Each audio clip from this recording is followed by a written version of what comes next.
Hello and welcome to AITPM News.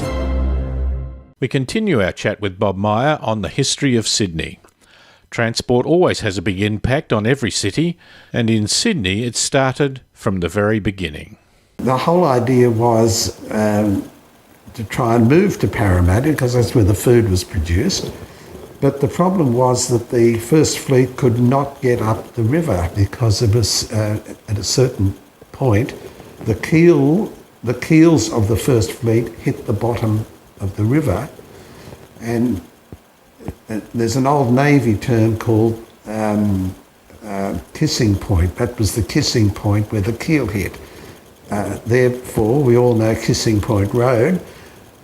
When we go over that, we'll know where the keels hit. So they couldn't settle in Paramatta. They would have liked to have. They would have liked to have had Parliament House there, but they had to turn back and settle in Sydney.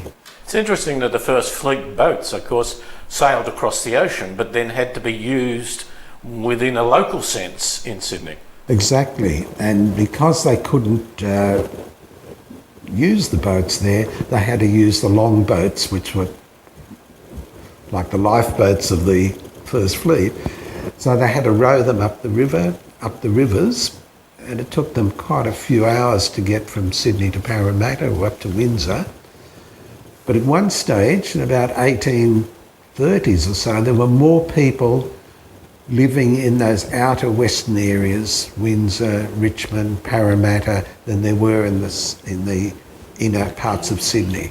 And there are tables of that, I think 1850 or so, where the numbers were counted.